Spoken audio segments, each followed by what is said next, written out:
Hello everyone, कैसे हैं आप लोग। आशा करता हूँ अच्छे होंगे। तो आज हम बिहार बोर्ड क्लास 10th के जो VVI फिजिक्स के ऑब्जेक्टिव हैं उसको देखने वाले हैं। ये क्वेश्चंस जो हैं बिहार बोर्ड में एग्ज़ाम में बार बार पूछे जाते हैं। तो पहला क्वेश्चन है कि प्रतिरोध का SI मात्रक क्या है। आपको मेरा वीडियो अगर अच्छा लगे तो सब्सक्राइब कीजिएगा और ऐसे ऐसे क्वेश्चन इंपॉर्टेंट जो क्वेश्चन बिहार बोर्ड में पूछे जाते हैं वो मैं आपको बताते रहूँगा। तो पहला क्वेश्चन है कि प्रतिरोध का SI मात्रक क्या होता है। तो हम जानते हैं कि प्रतिरोध का SI मात्रक क्या होता है, ओम।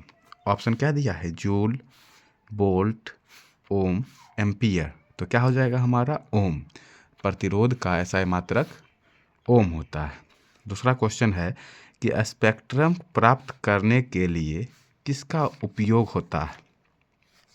हम जानते हैं कि श्वेत प्रकाश 7 रंगों का मिश्रण होता है। जब हम उसको प्रिज्म से होकर गुजारते हैं तभी तो स्पेक्ट्रम प्राप्त होता है, जिसको हिंदी में क्या कहते हैं, वर्णपट कहते हैं। तो हमारा क्या हो जाएगा, ऑप्शन नंबर सी। ऑप्शन पहला क्या है, कांच की सिल्ली, अवतल दर्पण, प्रिज्म, उत्तल लेंस। इसी तरह क्वेश्चन दिया रहेगा बोर्ड में भी कि स्पेक्ट्रम प्राप्त करने के लिए किसका उपयोग होता है, प्रिज्म का।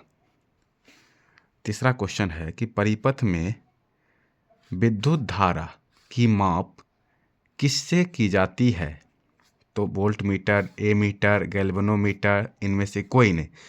तो परिपथ में देखो, एमीटर में हम क्या करते हैं, विद्युत धारा को एमीटर में, तो यानी ऑप्शन नंबर बी करेक्ट हो जाएगा कि परिपथ में विद्युत धारा जो होता है एमीटर में जोड़ा जाता है। और एमीटर को किस क्रम में, श्रेणी क्रम में, और वोल्ट मीटर को समांतर क्रम में। समझ गए। फिर चौथा क्वेश्चन है कि दाढ़ी बनाने में कौन दर्पण प्रयुक्त होता है। तो दाढ़ी बनाने में समतल दर्पण, अवतल दर्पण, उत्तल दर्पण, इनमें से कोई नहीं। तो क्या हो जाएंगे, अवतल दर्पण। अवतल दर्पण हो जाएगा। क्यों अवतल दर्पण, इसलिए होगा क्योंकि ये क्या करता है, बड़ा प्रतिबिंब बनाता है, जिससे जो हमारा बाल हैं या फेस है वो बड़ा दिखता है। इसी कारण दाढ़ी बनाने में अवतल दर्पण का प्रयोग किया जाता है। फिर कहता है पांचवा क्वेश्चन कि प्रकाश के परावर्तन के कितने नियम हैं। प्रकाश के परावर्तन के कितने नियम हैं। तो 2 नियम होते हैं। प्रकाश के परावर्तन के 2 नियम, ऑप्शन नंबर बी करेक्ट हो जाएगा। फिर नेक्स्ट 6 नंबर क्वेश्चन है, किसी माध्यम के अपवर्तनांक का मान होता है। तो अपवर्तनांक का मान क्या होता है, ऑप्शन दिया है साइन आई बटे साइन आर, साइन आर बटे साइन आई गुने साइन आर, और फिर डी क्या है, साइन आई गुने साइन आर। अच्छा, ये ऑप्शन सेम दिया है ना, तो मतलब बदल देते। तो इसमें से क्या हो जाएगा, 6 नंबर जो क्वेश्चन है, किसी माध्यम के अपवर्तनांक का मान होता है, तो क्या हो जाएगा, साइन आई बटे sine r. Option number A correct हो जाएगा। फिर देखेंगे 7वां क्वेश्चन कि 1 किलोवाट तुल्य है। तो 1 किलोवाट तुल्य है कितना, 3600 जूल का, 3.6 गुने 10⁻6 जूल का, 36 गुने 10⁻6 जूल का, या 36.006 जूल का। तो क्या हो जाएगा, 1 किलोवाट आवर तुल्य होता है कितना, 3.6 गुने 10⁻6 जूल का, यानी कि ऑप्शन नंबर बी करेक्ट हो जाएगा। फिर 8वां क्वेश्चन है कि विभवांतर का SI मात्रक होता है वाट, एम्पियर, वोल्ट, ओम। तो विभवांतर का SI मात्रक वोल्ट होता है। विभवांतर का SI मात्रक क्या होता है, वोल्ट होता है। फिर 9 नंबर क्वेश्चन है कि समतल दर्पण द्वारा बना प्रतिबिंब होता है। समतल दर्पण द्वारा बना प्रतिबिंब होता है वास्तविक, काल्पनिक, या वास्तविक काल्पनिक दोनों, या इनमें से कोई नहीं। तो क्या हो जाएंगे, समतल दर्पण द्वारा बना प्रतिबिंब काल्पनिक होता है। क्या होता है, काल्पनिक होता है। फिर कहता है नेक्स्ट, या इसको आभासी भी बोल सकते हैं, ठीक है, काल्पनिक बोलिए, आभासी बोलिए। फिर कहता है 10वां क्वेश्चन कि एक स्वस्थ आंख के लिए दूर बिंदु होता है। दूर बिंदु यहाँ पर पूछ रहा है, कितना दिया है, 25 सेंटीमीटर, 0, 250 सेंटीमीटर, या अनंत। देखो दूर बिंदु पूछता है तो स्वस्थ आंख के लिए दूर बिंदु अनंत होता है, ऑप्शन नंबर डी हो जाएगा। और इसी में अगर ऐसा क्वेश्चन रहता कि एक मतलब स्वस्थ आंख के लिए निकट बिंदु, तो निकट बिंदु कितना होता है 25 सेंटीमीटर, और दूर बिंदु पूछ रहा है तो दूर बिंदु अनंत होता है। फिर नेक्स्ट क्वेश्चन है कि विद्युत चुंबक बनाने के लिए प्रायः किस पदार्थ के क्षर का उपयोग होता है। तो विद्युत चुंबक बनाने के लिए इस ऑप्शन क्या दिया है, इस्पात, पीतल, नरम लोहा या इनमें से कोई नहीं। तो क्या हो जाएंगे, विद्युत चुंबक बनाने के लिए नरम लोहा का यूज करते हैं, यानी ऑप्शन नंबर सी सही हो जाएगा, राइट हो जाएगा। फिर 12 नंबर क्वेश्चन है कि हमारे घरों में जो विद्युत आपूर्ति की जाती है वह होती है, ऑप्शन दिया है 220 वोल्ट पर दिष्ट धारा होती है, 12 वोल्ट पर दिष्ट धारा, 220 वोल्ट पर प्रत्यावर्ती धारा या 12 वोल्ट पर प्रत्यावर्ती धारा। तो क्या हो जाएंगे, हमारे घरों में 220 वोल्ट पर प्रत्यावर्ती धारा होती है, यानी ऑप्शन नंबर सी करेक्ट हो जाएंगे। फिर नेक्स्ट क्वेश्चन है 13 नंबर, कह रहा है कि किसी वस्तु का प्रतिबिंब आँख के जिस भाग पर पड़ता है वह है, तो देखो वस्तु का प्रतिबिंब जिस भाग पर पड़ता है ना उसको बोलते हैं रेटिना, ऑप्शन नंबर बी सही हो जाएगा। जीवाश्म ईंधन की ऊर्जा का वास्तविक स्रोत क्या है, देखो नाभिकीय संलयन, चंद्रमा, इनमें से कोई नहीं, सूर्य, ये भी दिया है ना। तो जीवाश्म ईंधन का ऊर्जा का वास्तविक स्रोत क्या है, सूर्य है, और सबसे बड़ा स्रोत है सूर्य। विद्युत चुंबकीय प्रेरण की खोज किसने किया था, विद्युत चुंबकीय प्रेरण की खोज फैराडे ने, फ्लेमिंग ने, मैक्सवेल ने, एम्पियर ने।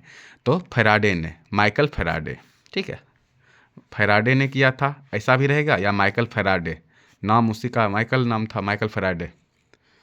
फिर 16 नंबर क्वेश्चन है कि जो नेत्र निकट स्थित वस्तु को साफ साफ नहीं देख सकता उस नेत्र में होता है, देखो निकट स्थित वस्तु को नहीं देख पा रहा है, ठीक है, जब निकट स्थित वस्तु को नहीं देख पा रहा है, दूर स्थित वस्तु को देख पा रहा है, तो क्या हो जाएगा, निकट दृष्टि दोष।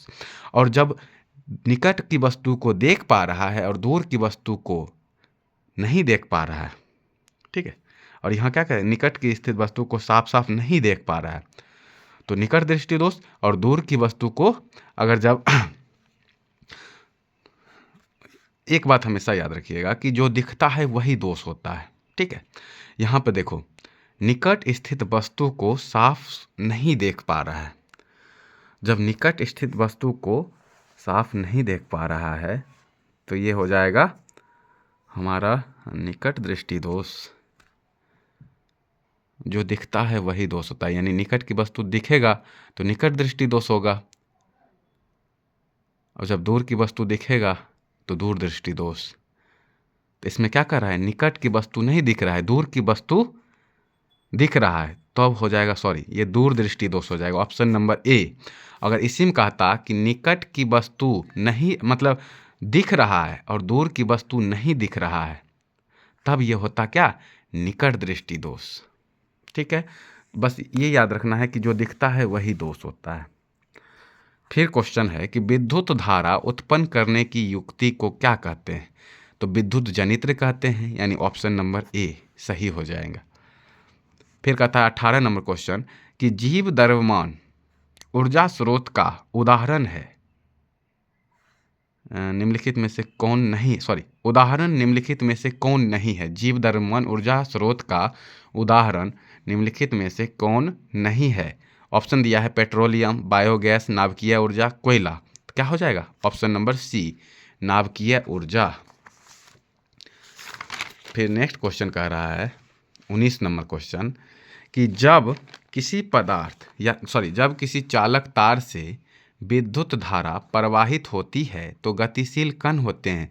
देखो जब किसी चाल से विद्युत धारा प्रवाहित होती है तो गतिशील कण क्या होते हैं, इलेक्ट्रॉन होते हैं, यानी ऑप्शन नंबर डी। विद्युत फ्यूज आधारित है, विद्युत फ्यूज किस पर आधारित है, तो धारा के ऊष्मीय प्रभाव पर, ऑप्शन नंबर ए हो जाएगा। किसी चालक के छोरों के बीच विभवांतर भी, प्रतिरोध आर एवं प्रवाहित धारा आई के बीच संबंध है, तो आई के बीच ऑप्शन क्या दिया है, आई बराबर आर बटे भी, बी नंबर ऑप्शन है आर बराबर आई बटे भी, सी दिया है आर बराबर भी बटे आई, और डी दिया है इनमें से कोई नहीं। तो क्या होता है, देखो आर बराबर हमारा हो जाएगा भी बटे I, option number C, option number C हो जाएगा, आर बराबर भी बटे आई। क्वेश्चन नंबर कितना था, 21। अब क्वेश्चन नंबर 22 देखते हैं। 22 नंबर क्वेश्चन है कि पवन विद्युत जनित्र में पवन की चाल कम से कम कितनी होनी चाहिए। तो पवन की चाल जो है ना 13 से 15 दिया रहता है, कम से कम कितना होना चाहिए, 13 से 15। तो ऑप्शन में क्या दिया है यहाँ पर, 15 किलोमीटर प्रति घंटा। ऑप्शन नंबर ए हो जाएगा 15 किलोमीटर प्रति घंटा। फिर कहता है अवतल लेंस का आवर्धन यानी एम बराबर होता है, आवर्धन एम बराबर, तो एम बराबर क्या होता है, यू बटे भी। फिर 24 नंबर क्वेश्चन की गोलीय दर्पण में फोकसांतर एवं वक्रता त्रिज्या के बीच संबंध है, यानी कि फोकसांतर यानी फोकस दूरी, फोकसांतर एवं वक्रता त्रिज्या आर के बीच संबंध क्या होता है, देखो होता है आर बराबर 2f, आर बराबर 2f, या एफ बराबर आर बाय 2, एफ बराबर आर बटा 2, या आर बराबर 2f। यही हो जाएगा ऑप्शन नंबर ए। दृश्य प्रकाश में किस वर्ण का तरंग दैर्घ्य अधिकतम होता है। तो सबसे अधिक तरंग दैर्घ्य किसका होता है, लाल रंग का होता है। तो ऑप्शन नंबर बी। अगर यहीं पर पूछता कि सबसे कम तरंग दैर्घ्य, तो बैगनी का होता है। विद्युत बल्ब का तंतु बना होता है, विद्युत बल्ब का जो तंतु होता है लोहे का, तांबा का, टंगस्टन का, एल्युमिनियम का, टंगस्टन का, ऑप्शन नंबर सी ये सही हो जाएगा। क्यों टंगस्टन का होता है, क्योंकि इसका प्रतिरोधकता क्या होता है, अधिक होता है, गलनांक भी अधिक होता है, इसलिए टंगस्टन धातु का यूज किया जाता है विद्युत बल्ब में। तो ये जो कुछ ऑब्जेक्टिव क्वेश्चन आपको बताए गए हैं ये बहुत इंपॉर्टेंट्स हैं, इन सबको आप नोट कर लीजिएगा, याद रखिएगा, रिवीजन कीजिएगा। आशा करते हैं आपको ये अच्छा लगा होगा। धन्यवाद।